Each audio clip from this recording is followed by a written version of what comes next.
오늘은 성령 강림절입니다. 성령 강림절. 교회의 대표적인 절기로 성탄절이나 부활절, 추수감사절이 있고 물론 맥주감사절도 있지만 성령 강림절은 앞에서 언급했던 절기들에 비하여서 그렇게 중요하게 생각하지 않는 것이 사실입니다. 그거에 대해서 잘 모르시는 분도 계시고 그냥 지나가는 교회도 많고 그거에 대해 특별하게 중요하게 생각하지 않는 것이 교회의 현실입니다. 그러나 어찌 보면 앞에서 말씀드린 성탄절이나 부활절, 또 감사절, 추수감사절만큼 중요한 것이 바로 성령 강림절입니다.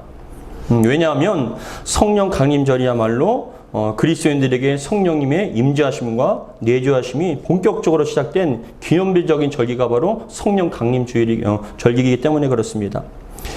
성령 강림절은 예수님께서 부활하신 후에 50일이 되는 날, 즉 부활하신 날을 기준으로 해서 7째 주가 지나가는 그리고 오순절이 날이 되는 성령이 강림한 날을 기념하는 날이 바로 성령 강림절입니다.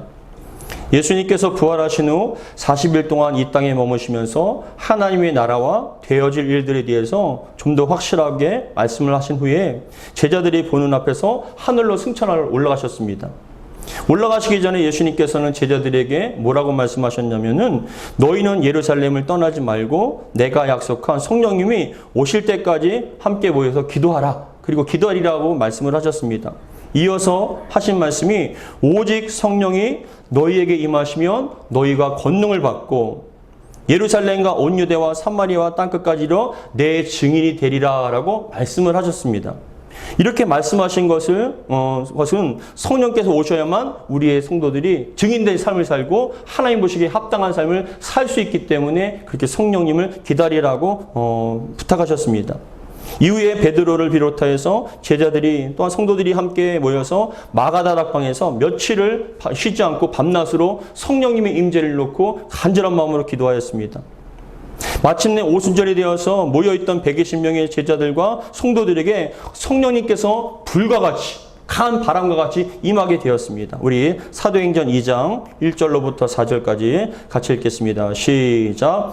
오순절 날이 이미 이름에 그들이 다 같이 한 곳에 모였더니 호련히 하늘로부터 급하고 강한 바람 같은 소리가 있어 그들이 앉은 온 집에 가득하며 마치 불의 혀처럼 갈라지는 것들이 그들에게 보여 각 사람 위에 하나씩 임하여 있더니 그들이 다 성령의 충만함을 받고 성령이 말하게 하심을 따라 다른 언어들로 말하기를 시작하니라. 그러니까 이때를 기점으로 해서 성령께서 강력하게 임재하시고 내주하시는 그래서 기념비적인 그런 날입니다. 이런 오순절 성령 강림 사건을 기점으로 해서 우리는 지금 성령의 시대를 살아가고 있는 것입니다. 바라기는 오늘 말씀을 통해서 여러분들이 성령님에 대해서 좀 더 확실하게 알 뿐만 아니라 성령님의 강력한 임재와 역사가 여러분 삶 가운데 나타나는 성령의 사람이 되기를 주의 이름으로 축복합니다. 먼저 성령 하나님은 어떤 분이신가를 함께 살펴보기 원합니다. 신앙생활하면서 우리 그리스도인들이 흔히 오해하고 실수하는 부분들이 바로 성령 하나님에 대한 잘못된 인식이에요. 많은 분들이 성령님을 생각할 때 성부 하나님의 심부름꾼 그런 정도로 이해를 하고 오해를 합니다. 우리가 원하는 것을 하늘의 은혜와 능력, 응답을 하나님께 받아서 우리에게 가져다주는 전달자라고 또 그렇게 생각하는 분들도 계십니다. 그래서 우리는 흔히 성령의 임재와 충만함을 구할 때 어떤 하늘의 어떤 신비적인 권능과 강한 능력으로 임하는 것으로 그렇게 생각을 합니다. 그러나 성령님은 어떤 신비로운 능력과 권능이 아니라 힘이 아니라 인격체입니다. 성령 하나님은 인격체세요. 인격체이시기 때문에 감정과 마음을 갖고 계시며 우리가 잘못된 길로 갈 때 죄를 지을 때 아파하시고 슬퍼하십니다. 때로는 우리가 말씀에 순종하고 주의 길을 갈 때 기뻐하시며 정말 즐거워하십니다. 그리고 우리가 항상 대화하기를 원하신다는 거예요. 성령 하나님께서. 그리고 또 다른 오해는 성부 하나님을 경배와 예배의 대상으로 인식하지만 성령 하나님을 경배와 예배의 대상이 아닌 그저 예배를 도우시는 거예요. 우리가 예배를 드릴 때 알게 모르게 성부 하나님 얘기를 하면서 우리의 예배를 기쁘게 받아달라고 하는데 그 예배의 대상을 성부 하나님, 성자 예수님으로만 생각하고 성령 하나님을 예배를 도우시는 그런 분으로 이해를 하신다는 거예요. 기도를 할 때에도 우리는 기도의 대상이 누굽니까? 성부 하나님. 하나님 향하여서 기도를 하는데 또한 예수님 향하여 기도하는데 성령 하나님께서 우리의 기도를 도와주시는 분을 이해합니다? 아니에요. 우리의 기도의 대상은 성령 하나님도 되시는 거예요. 그러니까 전반적으로 여러분들이 성령 하나님에 대한 잘못된 인식은 성부 하나님이나 성자 예수님에 비하여 급이 조금 떨어지거나 심부름꾼, 어떤 전달자 아니면 도와주는 도우미와 같은 그런 분으로 인식을 하는 게 우리 대부분의 성도님들의 성령님에 대한 인식입니다. 우리가 믿는 하나님은 삼위일체 하나님이셔요. 삼위일체라는 것은 무엇이냐면 한자로 석삼, 자리 위, 한일, 몸체란 뜻입니다. 삼위일체가. 그러니까 석삼, 자리 위, 한일, 몸체로서 성부, 성자, 성령의 세 위격, 즉 세 분이 각각 존재하지만 하나의 실체, 본질이 있다고 얘기하는데 좀 더 쉽게 말씀을 드리면 성부 하나님, 성자 예수님, 성령 하나님은 각각의 위치와 자리는 다르지만 동등하시고 일치가 되시는 하나님이시라는 뜻이에요.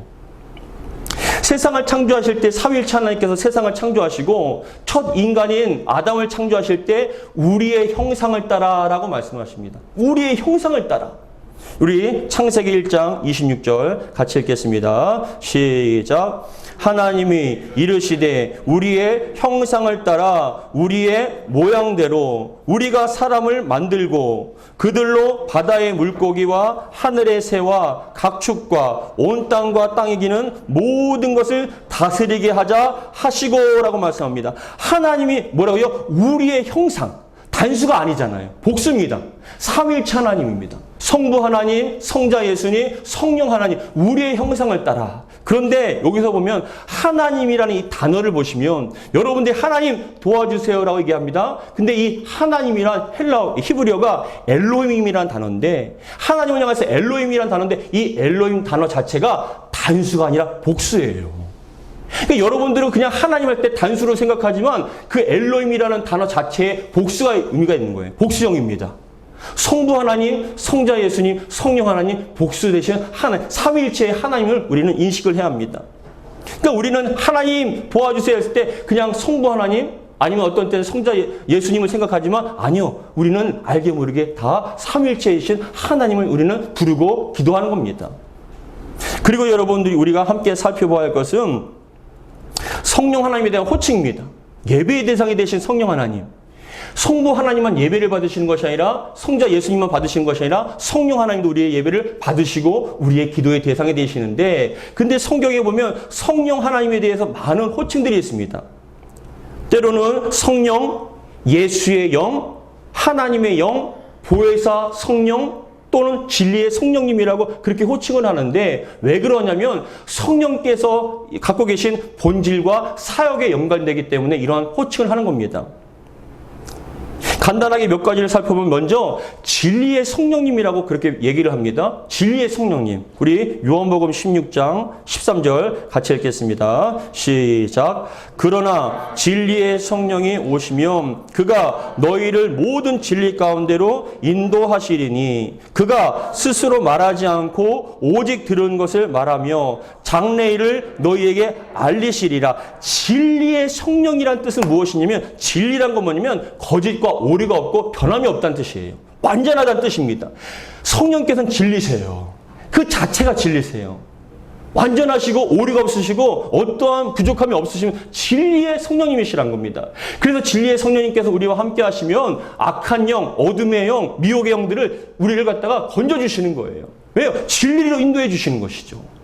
저와 여러분들은 진리의 성령께서 함께 주신 점이 있습니다. 그러니까 여러분들 이단에 빠지지 않죠. 세상의 미혹의 영에 빠지지 않고 진리의 영이 성령께서 우리를 인도하시니까는 우리는 진리 가운데 나아갈 수가 있는 것입니다. 구원의 길로 갈 수 있는 게 바로 진리의 성령님이십니다. 두 번째 또 뭐라고 표현하시냐면 예수의 영이라고 표현하십니다. 우리 사도행전 16장 7절 같이 읽겠습니다. 시작. 무리아 앞에 이르러 비두니아로 가고자 애쓰되 예수의 영이 허락하지 아니하시는지라. 예수의 영이라고 얘기합니다. 성령님을. 근데 왜 예수의 영이냐면 성령님께서는 예수님의 마음을 품게 하십니다. 예수님의 마음을 너무나 잘 알고 계시고 성령님께서 우리에게 예수님의 마음을 품게 해주신 게 바로 성령 하나님의 사역이라는 거예요.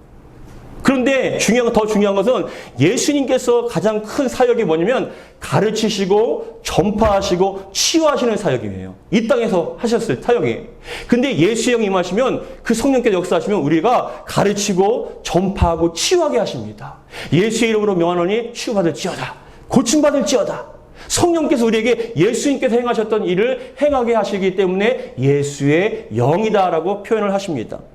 세 번째, 또 뭐라고 표현하시면 보혜사 성령님이라고 표현하세요. 오늘 본문 26절 말씀 같이 읽겠습니다. 26절 시작. 보혜사 곧 아버지께서 내 이름으로 보내실 성령 그가 너희에게 모든 것을 가르치시고 내가 너희에게 말한 모든 것을 생각나게 하리라. 뭐라고 얘기하십니까? 보혜사라고 표현합니다. 근데 이 보혜사라는 헬라어가 어떤 단어냐면은 파라클레토스라는 단어예요. 파라클레토스. 이 파라클레토스라는 단어는 보혜사라는 뜻은 어떤 의미가 있냐면 대언자, 그리고 좋은 자, 그리고 변호사, 위로자라는 뜻이 있어요. 우리를 위해서 대변해 주시는 거예요. 성령님께서. 그리고 우리에게 조언을 해 주십니다. 성령께서 우리에게 조언을 해주셔서 온전한 판단을 하게 하시고 온전한 선택을 하게 하시고 온전한 길을 가게 하시는 좋은 자 역할을 하시는 거예요. 성령님께서. 더 나아가서 변호사라는 뜻은 무엇이냐면 사단 마귀가 우리를 정죄합니다. 하나님을 믿는 자녀인데도 불구하고 왜 이렇게 죄를 짓습니까? 왜 이렇게 음란합니까? 악합니까? 라고 사단 마귀가 우리를 계속 정죄하는데 변호사가 어떤 역할을 합니까? 변호해 주시는 거예요. 그 죄에 대해서 잘못에 대해서 우리를 대신해서 성령님께서 우리를 대변해 주시고 변호해 주신다는 거예요. 때로는 성부 하나님을 향해서도 변호해 주십니다. 이 영혼이 이렇게 잘못합니다. 부족했습니다. 그럼에도 불구하고 기회를 달라고 성령 하나님께서 우리를 변호해 주시는 역할. 그리고 때로는 우리가 슬퍼하고 낙심하고 두려워하고 떨고 할 때 성령께서 우리를 위로해 주십니다. 괜찮아. 함께 하실 거야. 힘을 내라고 위로해 주시는 게 바로 성령의 역할, 보혜사 성령님이라고 말씀을 하고 계시는 겁니다. 더 나아가서 네 번째는 성결의 영이라고 표현을 하십니다. 우리 로마서 1장 4절 말씀 같이 읽겠습니다. 시작. 성결의 영으로는 죽은 자들 가운데서 부활하사 능력으로 하나님의 아들로 선포되셨으니 곧 우리 주 예수 그리스도시니라. 성결의 영이라고 표현하는데 이게 뭐냐? 성결이라는 뜻은 뭐냐면 거룩하고 깨끗하다는 뜻이에요. 성령님 자체가 거룩하고 깨끗하신 분이세요. 죄가 없으십니다. 어둠이 없으십니다. 어떤 음란함이나 어떤 것이 없습니다. 성령께서 우리에게 임하시면 우리가 깨끗해지게 하시는 거예요. 우리의 마음과 생각이. 여러분, 우리가 세상을 살면서 세상의 영을 받고 어둠의 영을 받고 미혹의 영을 받습니다. 자꾸만 세상의 소리를 듣고 세상의 것을 보게 됩니다. 그러면 자꾸 우리 마음이 정결해진 것이 아니라 점점 타락해지고 더러워지잖아요. 죄악으로 말하면 물들어지게 됩니다. 근데 성결의 영께서 성령께서 우리에게 임하시면 우리를 정결하게 해주신다는 거예요. 깨끗하게. 그래서 성결의 영이라고 말씀을 하고 표현을 한 것입니다. 이처럼 성령 하나님에 대한 호칭은 성령님의 본질과 사역과 연결되는 그런 명칭을 호칭하고 있습니다. 그렇다면 여러분, 성령 하나님께서 우리 성도들에게 임하셔서 어떠한 일을 하실까요? 성령께서 지금 우리에게 무슨 일을 하실까요? 여러분, 그것을 함께 살펴보기 원합니다. 첫 번째, 성령 하나님께서 우리에게, 성도들에게 어떠한 일을 하시냐? 첫 번째 겁니다. 회개하며 거듭나게 하신다는 거예요. 회개하며 거듭나게 하셔서 구원을 이루시는 거예요. 우리 요한복음 3장 5절 말씀 같이 읽겠습니다. 시작. 예수께서 대답하시되 진실로 진실로 내게 이르노니 사람이 물과 성령으로 나지 아니하면 하나님의 나라에 들어갈 수 없느니라. 성령께서 우리에게 임하시고 우리가 성령 안에 들어가게 되면 거듭나게 해주신다는 거예요. 마치 아기가 뱃속에 있을 때, 엄마 뱃속에 있을 때 태어나는 것처럼 성령께서 우리를 품어주시고 우리가 성령 안에 거했을 때 우리는 새로운 피조물이 된다는 거예요. 거듭나게 해주신다는 겁니다. 여러분 잘 생각해 보세요. 우리가 예수 믿었을 때 성령께서 여러분 안에 거하시게 되면은 어떤 역사가 나타나냐면 조금 착해지는 게 아니에요. 도덕적으로나 윤리적으로 좀 착해지고 술 먹던 사람이 담배 피던 사람이 아니면 좀 죄를 짓던 사람이 좀 착해지고 건실해지고 좀 온전해지는 그런 정도가 아니에요. 본질 자체가 달라지는 거예요. 완전히 새로워지는 겁니다. 성령이 거듭나게 되는 것입니다. 그래서 여러분 사도 바울 같은 경우에는 그렇습니다. 예수님을 알기 전에는 예수님을 핍박했던 사람이에요. 예수 믿는 사람들이 연병에 걸린 사람들이라고 얘기하면서 이 땅의 연병과 전염병과 같은 그런 미친 병은 사라져야 된다고 하면서 여러분 스데반 집사가 초대에 사람들에게 돌로 맞아 죽을 때 그 옷을 증인으로서 삼아서 그 옷을 보관하던 사람이 바로 이 사울이었습니다. 당연히 죽어야 될 사람이라고. 그런데 중요한 것은 이 사울이 열심을 가져서 예루살렘 공회에다가 내가 예수 믿는 자들을 색출해서 그 사람들을 체포하고 그 사람들을 그런 데려올 것인 그런 위임장을 받아서 다메섹 도상으로 가게 되었습니다. 근데 다메섹으로 가는 도중에 성령께서 임하셨어요. 빛 가운데 뭐라고 말씀하시면 사울아 사울아 내가 나를 왜 핍박하느냐라고 말씀합니다. 그러니까 이 사울이 엎드려지면서 주여 누구십니까? 라고 얘기하니까 그 성령께서 말씀하시기를 나는 내가 핍박하는 예수다라고 말씀을 하셔요. 그런 다음에 여러분 성령 안에 거듭나게 되니까 그때부터 사울이 바울이 된 겁니다. 주를 위해서 헌신하고 주를 위해서 목숨을 거는 사람으로 바뀌어지게 된 겁니다. 여러분 성령께서 우리를 거듭나게 해주십니다. 저와 여러분이 성령 안에서 거듭난 줄 믿으시기 바랍니다. 우리가 예수 믿기 전에는 성령께서 임하시기 전에는 우리는 죄악의 사람이고 지옥의 땔감들이었습니다. 사단 마귀에게 속한 하나님의 심판의 존재였습니다. 대상이었습니다. 그러나 여러분 안에 성령이 임하시고 성령으로 거듭났을 때 더 이상 심판과 멸망의 대상이 아닌 하나님의 자녀로서 사랑받는 존재로 바뀌어진다는 것입니다. 외모라든지 어떤 말투가 바뀌어지는 것뿐만 아니라 존재 자체가 완전히 바뀌어지는 그런 역사를 바로 성령 하나님께서 우리 위해서 사역하고 계시는 것입니다. 두 번째, 우리 성령님께서는 무슨 사역을 하시냐면 교회를 세우시는 사역을 하십니다. 성령님은 예수님이 승천하시기 전 승천하신 며칠 후 오순절에 성도들에게 완전하게 강력하게 임하였습니다. 임하신 다음부터는 성령의 충만함을 받아서 사람들에게 말씀을 복음을 전하기 시작했습니다. 복음이 선포되니까 교회가 세워지는 거예요. 예루살렘에 교회가 세워지게 되고 더 나가서 사마리아 그리고 이 사도 바울을 통해서 마게도냐, 그리스, 지금의 그리스지요. 더 나가서 나중에 로마에 복음이 선포되게 만들고 그 복음으로 말미암아 교회가 세워지게 만든 겁니다. 그래서 유럽의 수많은 교회들이 복음을 통해서 교회가 세워지게 되었고, 그리고 그 중에 청교도들이 신앙의 자유와 믿음을 위해서 그 미국의 땅으로 건너가게 되었고, 그 미국의 땅에서도 복음이 선포가 되니까 미국 땅에 교회가 세워지게 되었어요. 그리고 나중에는 아시아에 많은 선교사님들이 복음을 가지고 오게 되었는데, 그 중에 대한민국에 100여 년 전에 미국뿐만이 아니라 유럽의 선교사님들을 통해서 이 땅에 복음이 전파되게 되었고, 그 복음으로 말미암아 교회가 세워지게 된 거예요. 지금도 수많은 어떤 복음을 선교사님들을 통해서 복음이 전파되게 되었고, 그 복음이 임하게 되고 선포되는 지역에 교회가 세워지는 역할, 그런 역사가 나타난 겁니다. 성령께서 교회를 세우신다는 거예요. 더 나가서 여러분, 성경에서는 뭐라고 말씀하시냐면 저와 여러분들이 성령이 거하시는 전이라고 얘기합니다. 저런 여러분들이 가정이 교회가 되길 바랍니다. 교회는 큰 가정은 작은 교회라는 말씀과 같이 여러분들이 가정이 아름다운 작은 교회가 되길 바랍니다. 더 나가서 여러분들이 심령이 한 사람 한 사람이 하나님 성령 하나님께 거하시는 거룩한 전이 되기를 주 여러분 축복합니다. 교회를 세우시는 거예요. 그리고 세 번째 사역, 어떤 사역을 하냐면 성도들에게 힘과 능력을 주십니다. 이것은 여러분 성령 충만함이라고 얘기를 하는데, 여러분 봐보세요. 성령 충만함이라는 것은 어떻게 어떤 방언을 하고 막 쓰러지고 넘어지고 막 이상한 말을 하고 그래도 어떤 막 힘을 얻고 그런 게 성령의 충만함이 아니라, 성령의 충만함이란 원래 의미는 무엇이냐면 겁니다. 성령에 의해서 강력하게 지배가 되고 주관되는 현상, 그게 바로 성령의 충만함이라는 거예요. 뭐냐?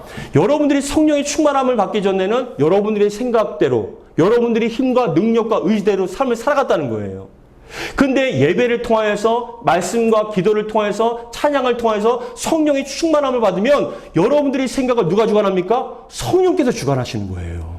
성령께서 생각하게 하시고, 성령께서 말하게 하시고, 여러분들이 생각과 모든 것들을 성령께서 주관하시는 것이 바로 성령의 충만함을 받았다. 즉 여러분들이 악한 생각과 여러분들의 어떤 죄의 성품과 그런 것들이 지배되지 않도록 성령께서 다스리시고 주관하는 것이 바로 성령의 충만함을 받았다라고 얘기를 하는 것입니다. 여러분들이 성령의 충만함 받기를 주 여러분을 축복합니다. 근데 참 신기한 것은 우리에게 일어나는 크고 힘든 일들, 우리의 힘으로 감당할 수 없는 그런 일들, 때로는 여러분들이 생각하고 어떤 문제를 만났을 때 낙심하고 두려워하고 근심하지 않습니까? 그것 때문에 여러분들이 염려하면서 삶의 소망을 잃어버린 경우가 있지 않습니까? 근데 성령께서 여러분에게 역사하셔서 충만함을 통하여 여러분들이 생각을 바꾸게 하시는 거예요. 여러분들이 마음을 바꾸게 하시고 입술을 바꾸게 하는 게 바로 성령의 충만한 역사, 성령의 사역의 연입니다. 여러분들을 도와주시고 함께 해주시는 것. 그리고 네 번째, 성령께서는 어떠한 사역을 하시냐면 성도를 도와주십니다. 여러분, 성령님은 그리스도인과 함께 하셔서 가르쳐 주시고 명령해 주시고 위로해 주시고 때로는 잘못을 책망해 주십니다. 앞에 살펴봤던 것처럼 보혜사 성령처럼 우리를 위해서 대변해 주시기도 하고 조언해 주시기도 하고 위로해 주시는데 더 중요한 것은 여러분, 구약의 시대에는 성령께서 계셨죠. 이 세상을 창조하실 때도 삼위일체 하나님께서 세상을 창조하시고 주관하시고 운행하시고 구약에서도 어떤 일이 일어났냐면 성령께서 각 사람에게 임할 때가 있어요. 성령이 임하여서 어떤 때는 성막을 짓거나 성전을 짓는 사람에게 성령께서 임하셔서 지혜를 주시고 하나님의 뜻을 품게 하셨는데, 근데 여러분, 구약에서는 성령께서 임하신 다음에 다시 떠나셨어요. 그런데 신약에 와서 오순절 성령 강림 사건을 통해서 완전하게 내주하시는 거예요. 떠나시지 않습니다. 한번 임하시면 우리에게 완전히 거주하고 계시고 함께 하시는 겁니다. 근데 함께 하시면 통해서 우리에게 우리에서 항상 도우시고 도와주시고 우리에서 간구하신다라고 말씀합니다. 우리 로마서 8장 26절 같이 읽겠습니다. 시작. 이와 같이 성령도 우리의 연약함을 도우시나니 우리는 마땅히 기도할 바를 알지 못하나 오직 성령이 말할 수 없는 탄식으로 우리를 위하여 친히 간구하시느니라. 우리를 위해서 성령께서 탄식함으로. 뭐냐? 우리가 낙심했을 때 여러분 잘 생각해 보세요. 때로는 영적인 침체가 옵니다. 기도하고 싶지 않을 때가 있어요. 예배드리고 싶지 않을 때가 있습니다. 교회 오기가 싫을 때가 있어요. 근데 여러분, 이상하게 어떠한 특정한 어떤 계기가 없는데도 불구하고 마음이 새로워질 때가 있잖아요. 다시 기도하고 싶고 다시 예배드리고 싶고. 그게 왜 그러냐면 여러분 안에 계신 성령께서 탄식함을 통하여 항상 기도하고 계시기 때문에 그래요. 여러분들 도와주시는 거예요. 우리는 그것을 인식하지 못한다 할지라도 성령께서는 지금도 끊임없이 우리가 필요한 것들을 채워주시고 우리 위해서 기도하고 계시며 우리가 온전한 길로 갈 수 있도록 이끌어주시고 힘을 주시는 게 바로 우리 안에 계신 성령께서 우리를 위하여 사역하고 계시는 결과물이라는 겁니다. 그렇기 때문에 여러분, 어떤 때는 여러분이 은혜 받습니다. 교회 가고 싶지 않은데 이상하게 교회 가고 싶은 마음이 또 생길 때가 있습니다. 기도하기 싫은데 어느 순간에 또 기도하고 싶은 마음이 듭니다. 말씀을 듣는데 여러분 은혜가 안 됐는데 어느 순간 은혜가 됩니다. 성령께서 역사하시는 거예요. 우리를 도와주시는 거예요. 지금도 우리는 성령님의 도우심을 통해서 이렇게 예배의 자리에 앉아있고 예배를 드리고 있고 은혜를 받는 것입니다. 모든 것이 바로 성령 하나님의 사역의 결과라는 것이지요. 이뿐만 아닙니다. 성령 하나님께서 우리에게 연약한 믿음을 강하게 해주시고 구원의 확신과 천국을 바라보는 소망을 갖게 해주십니다. 또 영혼을 갖게 해서 선악을 분별하게 하십니다. 모든 것이 다 성령께서 우리에게 운영해서 역사하시는 결과물이라는 것입니다. 사랑하는 성도 여러분, 성령님께서는 지금도 쉬지 않고 졸지도 아니하시고 주무시지 아니하시며 우리 위해서 돌보고 계시며 우리를 이끌어가고 계십니다. 성결의 영이 되어주셔서 우리를 정결하게 하여 주시고 깨끗한 마음을 갖게 하십니다. 여러분, 다시 한번 말씀을 드리지만 우리가 세상에 살면서 세상의 것을 보고 세상의 것을 생각하면 자꾸만 어둠의 것이 들어오고 음란한 것이 들어오고 타락한 것이 들어오고 욕심이 들어옵니다. 근데 우리 안에 있는 성령님께서 성결의 영이 되어주셔서 우리를 정결하게 하여 주시고 깨끗하게 해주시고 죄를 멀리하게 하시며 더 나아가서 어떻게 진리 가운데 살게끔 만들어주신 게 바로 성령께서 우리를 위하여 하시는 일들입니다. 사랑하는 성도 여러분, 성령 하나님은 인격체이시고 우리의 예배의 대상이 되어주시며 기도의 대상이십니다. 영광 받아주셔야 할 줄 믿으시기 바랍니다. 그래서 우리는 항상 성령 하나님께 기뻐하며 감사하며 영광을 올려드리는 성령의 사람들이 다 되기를 주의 이름으로 축복합니다. 오늘은 성령 강림절입니다. 성령님의 강림과 임재하심을 기뻐하고 감사하는 날입니다. 그런데 우리 성령님께서는요, 우리 안에 임하실 뿐만이 아니라 우리 안에 내주하셔서 항상 돌보시며 언제까지요? 우리가 천국 가는 그 순간까지 항상 돌보시고 함께해 주신 줄 믿으시기 바랍니다. 그 성령님과 함께 동행하며 살아가는 저와 여러분 되기를 주 이름으로 축복합니다. 기도하겠습니다.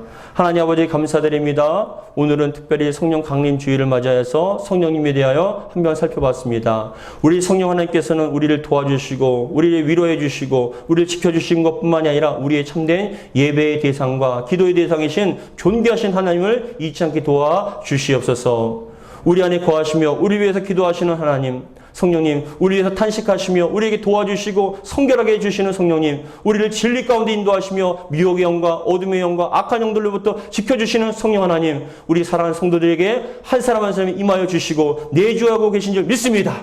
항상 우리 사랑하는 성도님들이 거룩한 성령이 전이 될 수 있도록 은혜 베풀어 주시옵소서. 우리 주 예수 그리스도 이름으로 기도하옵나이다. 아멘.